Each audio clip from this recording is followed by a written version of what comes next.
So, welcome back everyone. We are here with our third episode of Coffee Conversations of the Paris Peace Forum with Mr. Enrico Letta, Dean of the Paris School of International Affairs at Sciences Po. Actually, we are here at Sciences Po today, as you can see, and also former Prime Minister of Italy, and also part of the Paris Peace Forum community, as Sciences Po being one of our 8 founding members.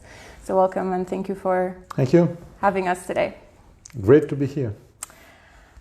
So we wanted to talk to you about today a bit about the role of Europe in the larger quest for multilateralism and the challenges that Europe is facing in global governance.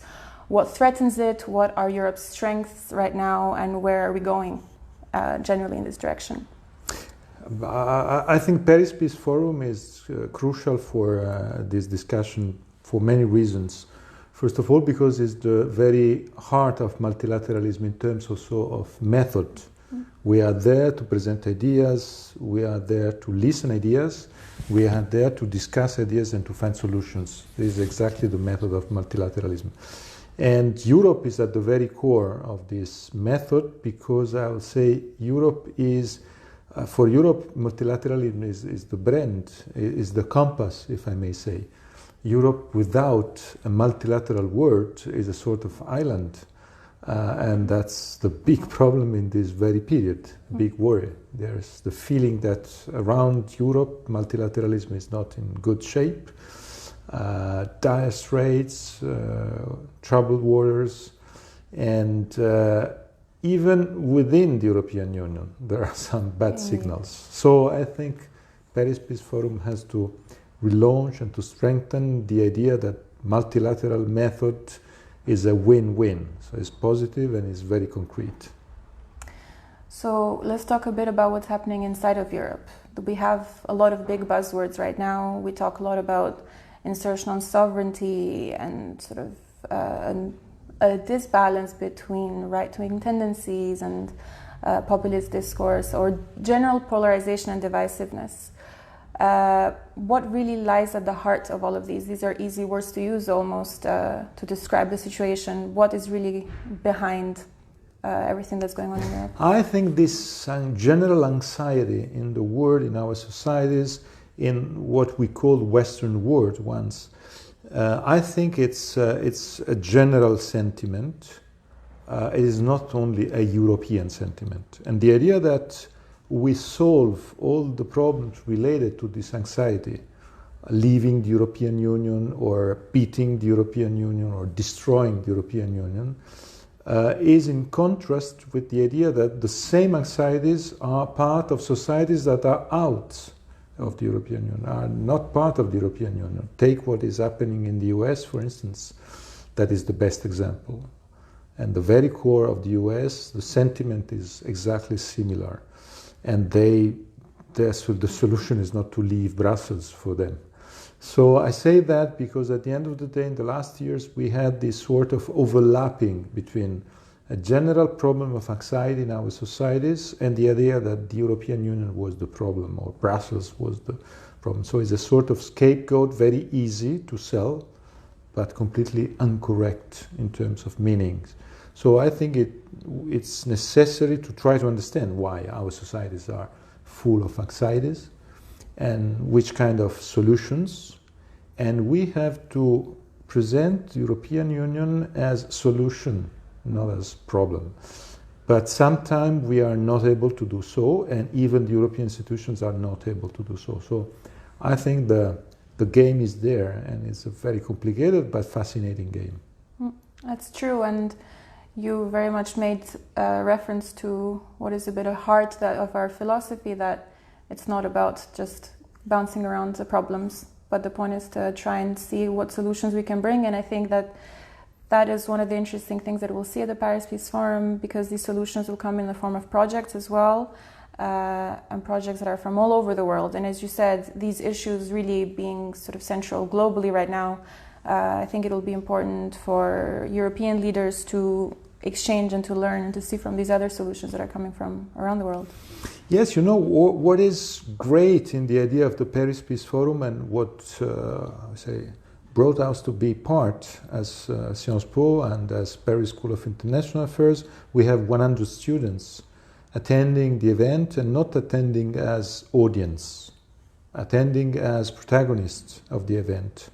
And they are there for a very, and we are there for a very simple reason. We think that this idea of being there with best practices is a very good one, because it brings us to think that multilateralism is not theory, is concrete improvement for concrete real life day by day of the people.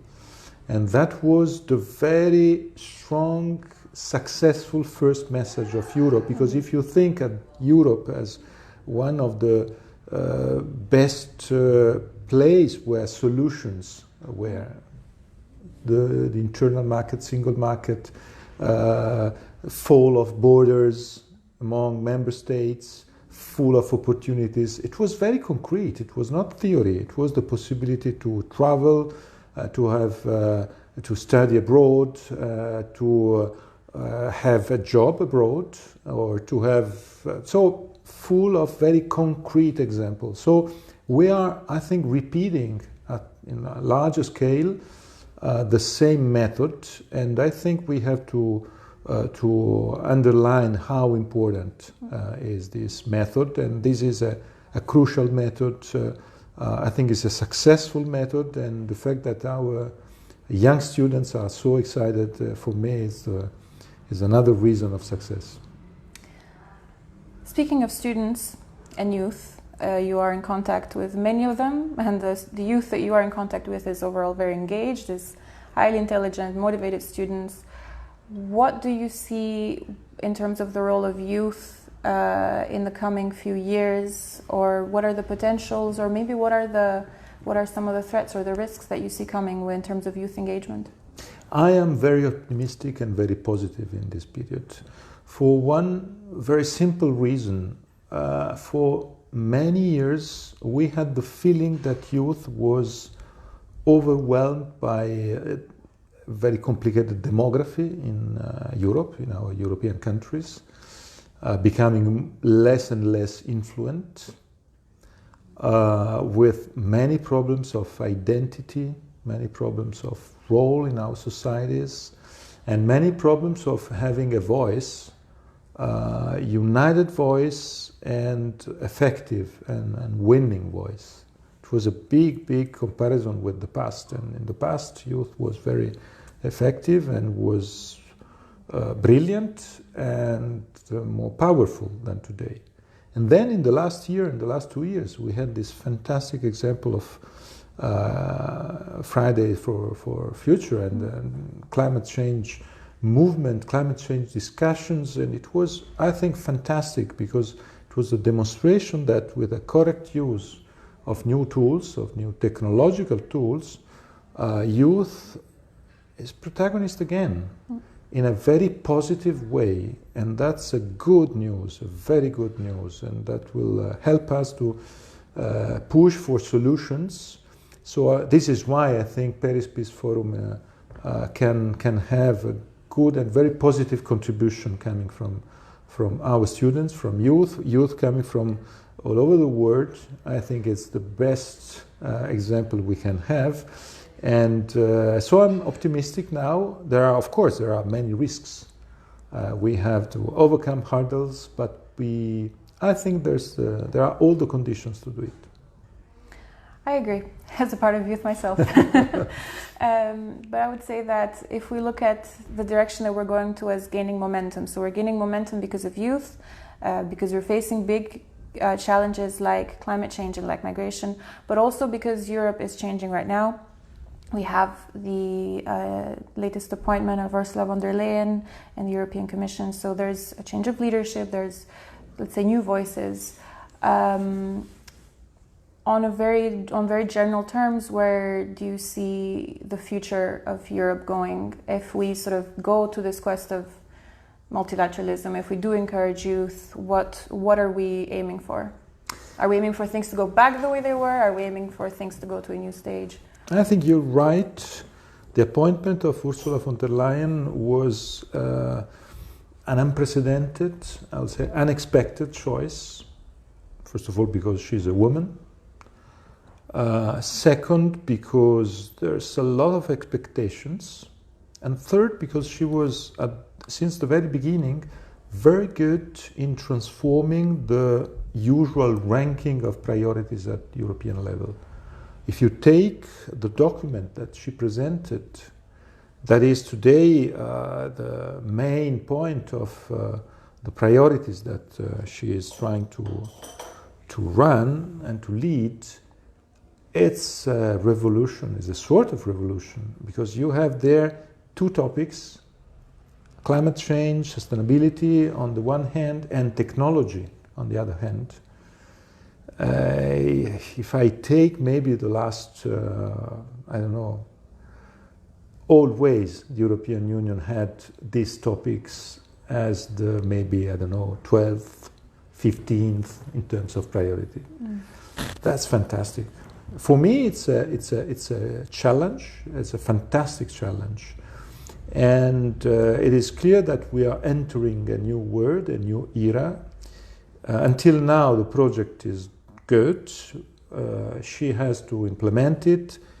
I know there are many problems. I don't want to comment on that. We know very well there are political problems. But I think the direction is the right one. Now we have to run because there's no time.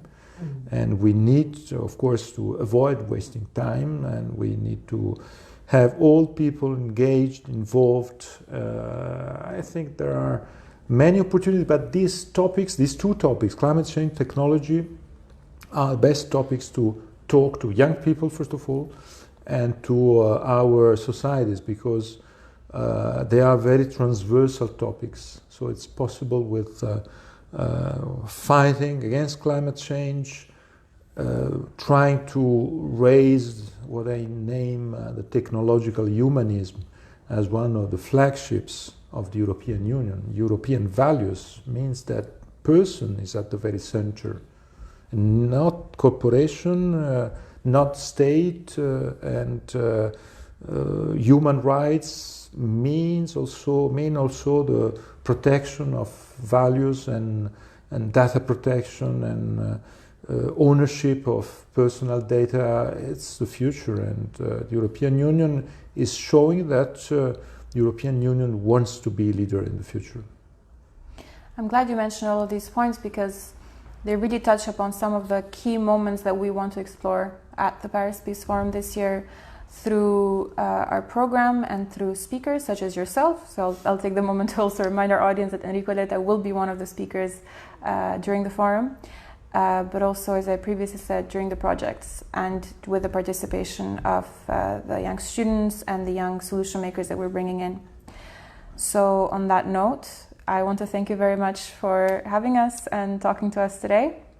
And we're looking forward to having you at the forum in November. Thank you very much. See you soon. Thank you.